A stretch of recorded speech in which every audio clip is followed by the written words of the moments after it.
Magandang gabi po at ang aming bibihan ay magluluto ng fried chicken. Shoutout Bibi Alexa. Shoutout. Ano ang iyong ilulutong pang-ulam natin, Bibi? Fried chicken. Fried chicken? Oo, para luto agad. Pero, masarap. Hindi siya basta-basta fried chicken lang. Hindi siya basta-basta. Pero, piprito. Opo. Siyempre fried eye. May iba po mga ingredients. Ito po ang aming bibi. Nagpipresenta ng pagluluto ng fried chicken na pang-ulam namin. Ayan. Very good ang bibi ko.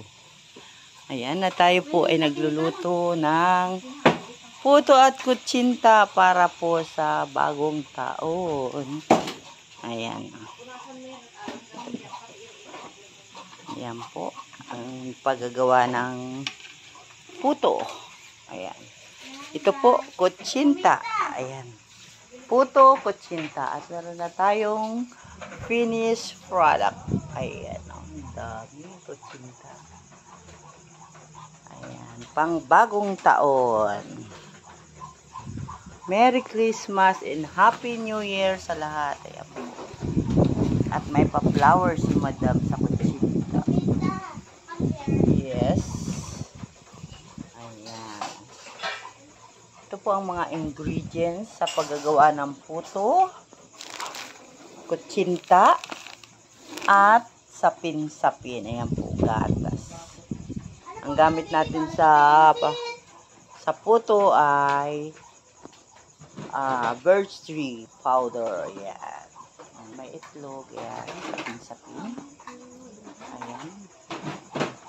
At ito po ay para sa bagong taon. Ang kiso para sa puto. At tayo po ay may dalawang magagandang kasama. Shout out.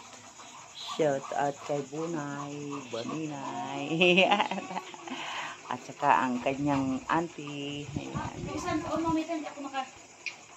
Bakit? Dali na bumi. Ay, ganda na ng kanyang ngipin. Siya pala ay may ngipin. Ngayon, ngising kabayo. Ayan po.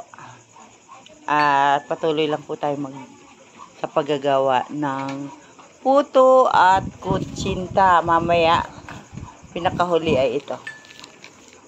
Gagawin na sapin-sapin. Ayan. Ayan nga pang kutsinta.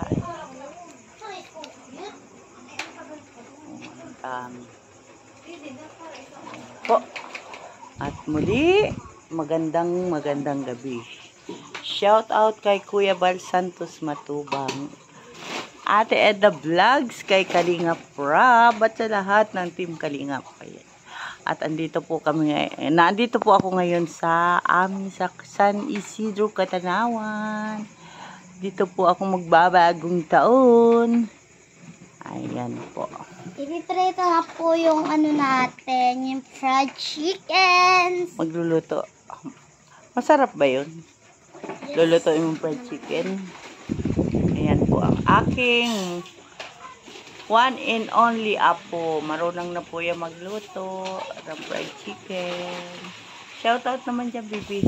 Shout out. Ayan. Magandang gabi po and Happy New Year.